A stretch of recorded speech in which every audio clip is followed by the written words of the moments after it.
Chapter 10 Further Use of the Will.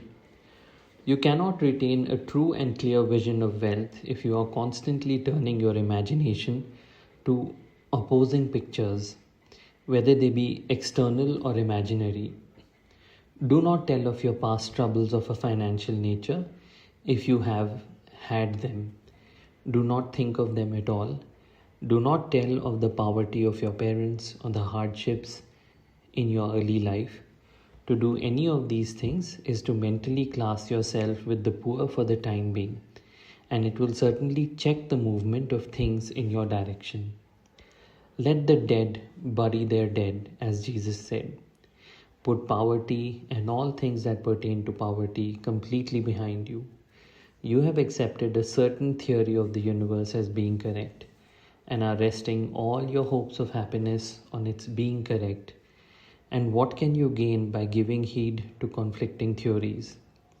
Do not read religious books which tell you that the world is soon coming to an end, and do not read the writings of muckrakers and pessimistic philosophers who tell you that it is going to the devil. The world is not going to the devil, it is going to God. It is a wonderful becoming.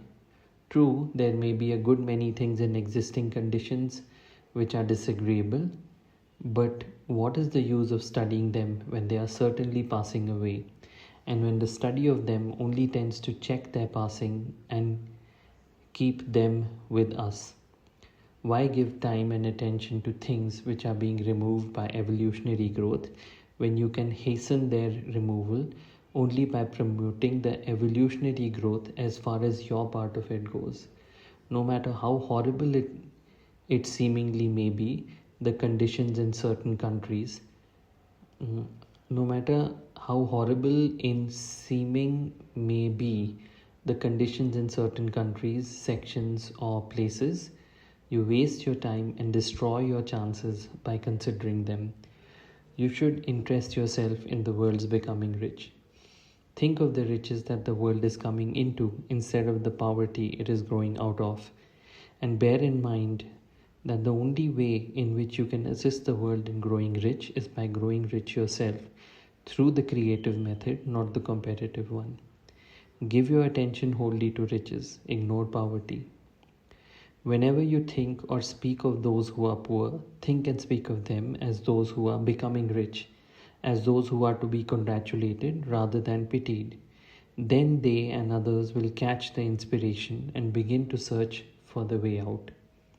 Because I say that you are to give your whole time and mind and thought to riches, it does not follow that you should be sordid or mean. To become really rich is the noblest aim you can have in life, for it includes everything else.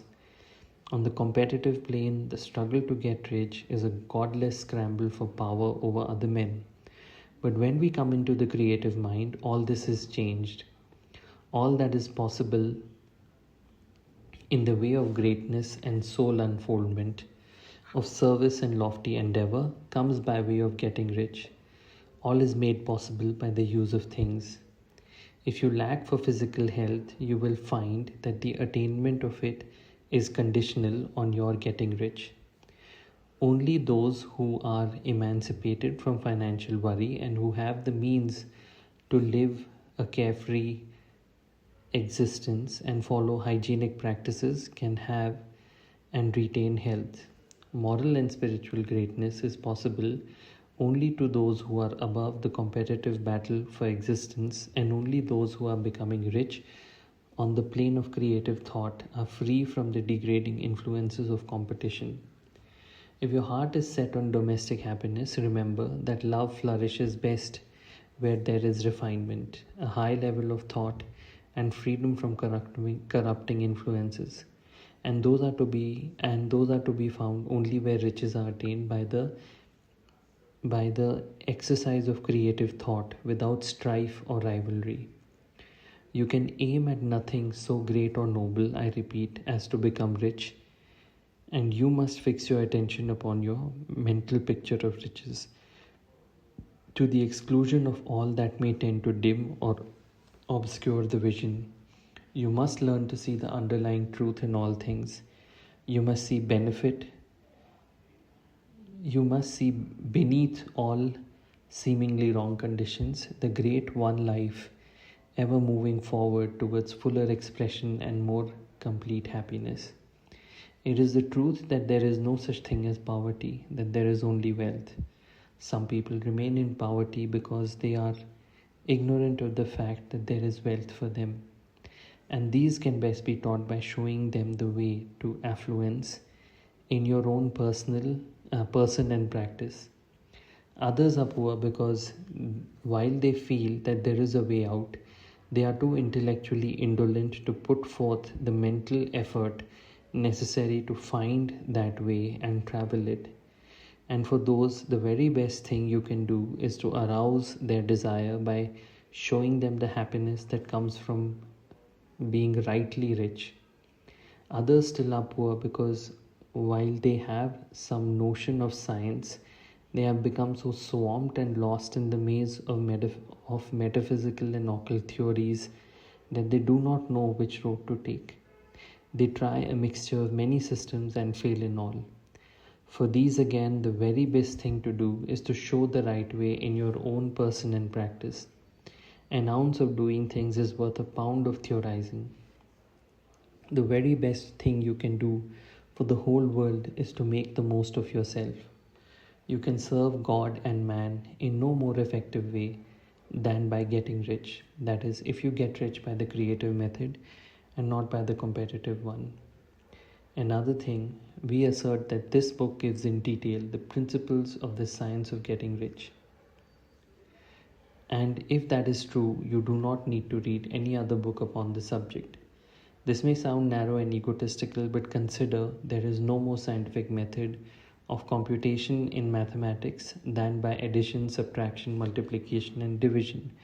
No other method is possible. There can be but one shortest distance between 2 points. There is only one way to think scientifically, and that is to think in the way that leads by the most direct and simple route to the goal. No man has yet formulated a briefer or less complex system than the one set forth herein. It has been stripped of all non-essentials. When you commence on this, lay all others aside, put them out of your mind altogether. Read this book every day, keep it with you, commit it to memory, and do not think about other systems and theories. If you do, you will begin to have doubts and be uncertain and wavering in your thought, and then you will begin to make failures. After you've made good and become rich, you may study other systems as much as you please. But until you are quite sure that you have gained what you want, do not read anything on this line but this book, unless it be the authors mentioned in the preface. And read only the most optimistic comments on the world news, those in harmony with your picture. Also, postpone your investigations into the occult. Do not dabble in theosophy, spiritualism, or kindred studies. It is very likely that the dead still live and are near, but if they are, let them alone. Mind your own business. Wherever the spirits of the dead may be, they have their own work to do and their own problems to solve, and we have no right to interfere with them. We cannot help them, and it is very doubtful whether they can help us, or whether we can have any right to trespass upon their time if they can. Let the dead and the hereafter alone, and solve your own problem. Get rich. If you begin to mix with the occult, you will start mental cross currents which will surely bring your hopes to shipwreck. Now, this and the preceding chapters have brought us to the following statements of basic facts. There is a thinking stuff from which all things are made, and which in its original state permeates, penetrates, and fills the interspaces of the universe. A thought in this substance produces the thing that is imaged by the thought. Man can form things in his thought, and by impressing his thought upon the formless substance, can cause the thing he thinks about to be created. In order to do this, man must pass from the competitive to the creative mind. He must form a clear mental picture of the things he wants, and hold this picture in his thoughts with the fixed purpose to get what he wants. and the unwavering faith that he does get what he wants, closing his mind against all that may tend to shake his purpose, dim his vision, or quench his faith. And in addition to all this, we shall now see that he must live and act in a certain way.